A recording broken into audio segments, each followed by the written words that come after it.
L'albinos noir, ça concerne le Burkina, il viendra. Ça, je peux dire que c'est une bonne nouvelle qui va venir pour le bien de notre patrie, c'est ce que je vois. Et ça vient. Mais quant à l'hiver noir, je pense que le vent a commencé à souffler. Les plus avertis comprendront. Cet hiver, nous ne pouvons pas l'éviter si jamais nous continuons à nous comporter comme ça en Afrique. Ceux qui pourront rapidement se joindre pour qu'on puisse se protéger, tuer les loups pour utiliser les peaux et se protéger, couper le bois mort pour faire du feu ou ériger les collines qui vont stopper le vent, ceux qui pourront le comprendre, le comprendront. Mais l'hiver est déjà là. Le vent a commencé à souffler et si, je dis bien si nous continuons dans ce comportement, nous, chefs d'État, rien ne peut l'empêcher. Alors, Excellence, vous l'avez dit tantôt, beaucoup de progrès sont enregistrés sur le terrain en matière de reconquête du territoire. Mais à quand la fin du terrorisme au Burkina? Je peux dire que le rythme auquel nous avançons actuellement depuis novembre, je peux vous rassurer qu'à ce rythme, on n'est pas trop loin.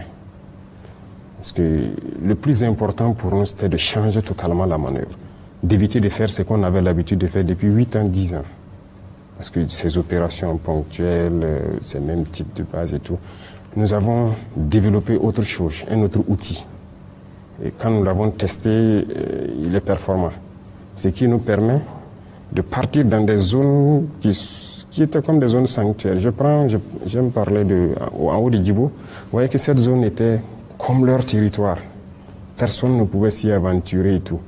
Mais aujourd'hui, nos unités ont percé et se sont installées. Et devinez, il y a des zones, quand ils sont arrivés, ce sont carrément des camps d'entraînement qu'ils ont trouvés. Bien construits, mieux construits, et vous avez trouvé des parcours d'obstacles mieux construits que dans nos centres de formation. Imaginez, ils se sont installés, ils ont importé tout le fer, le ciment et tout le nécessaire pour construire les bases d'entraînement. Ça, on était quand même surpris.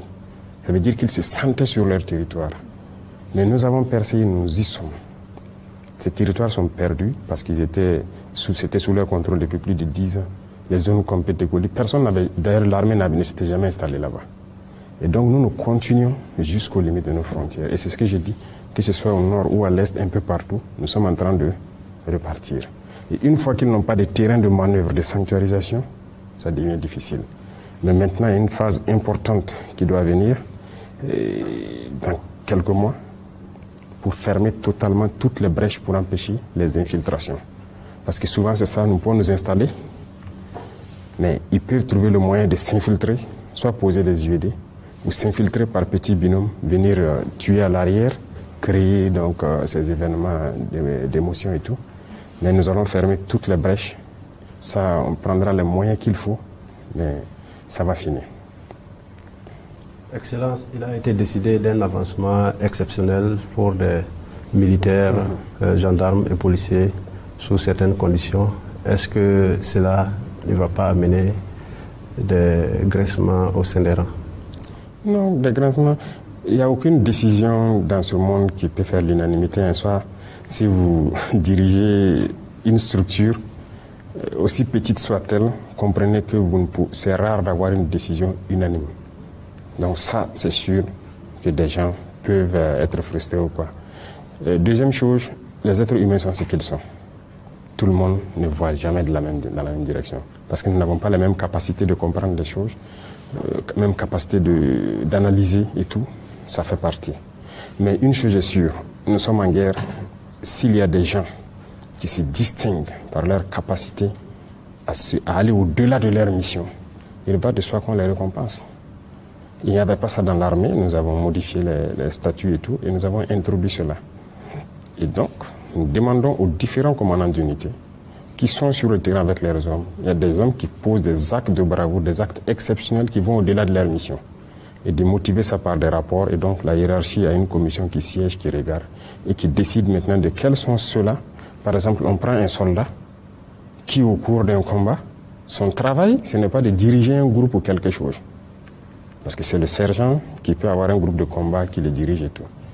Mais vous allez trouver des soldats qui, par les circonstances, se sont retrouvés à reprendre le contrôle d'un groupe, faire le combat et sortir leur unité d'une situation assez compliquée.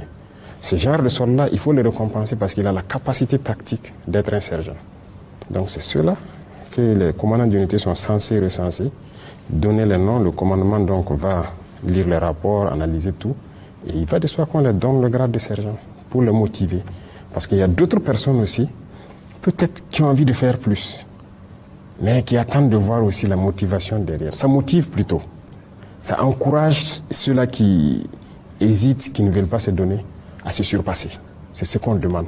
Et dans la guerre, c'est très, très, très important. Quand un soldat, quand un combattant se surpasse, ça change le cours de la guerre. Vous voyez, quand il y a de la pression, il suffit qu'une seule personne décide de maintenir un certain feu ou de faire une certaine manœuvre. Et ça fait carrément basculer la manœuvre ennemie. Et ça, c'est très important. Donc moi, je trouve plutôt, au lieu de frustration, que ça encourage et ça motive. Puisqu'on parle de défense nationale, hein, Monsieur le Président, il y a peu de temps, il y a une armée d'un pays voisin qui avait fait une incursion en territoire burkinabé pour planter son drapeau, mais très rapidement, l'armée burkinabé a réagi pour remettre le drapeau national. Quelle analyse faites-vous de cette situation-là? Ah non, même pas. L'armée burkinabé n'a pas eu besoin de partir planter le drapeau. Dès qu'ils l'ont fait, les populations ont descendu le drapeau et remettent le drapeau burkinabé. Donc avant même que les unités arrivent sur le terrain. Les unités sont parties rassembler les populations, prêcher aux populations de ne pas se laisser aller dans la provocation. Nous les observons et c'est comme je l'ai dit, ce sont des comportements qui rentrent dans le cadre de l'hiver noir.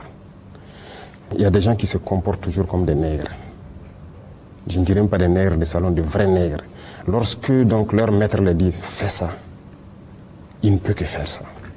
C'est comme une malédiction. Ils ne peuvent pas aller au-delà de cela. Regardez certains. Ils ont donné tout leur pays à ces gens-là.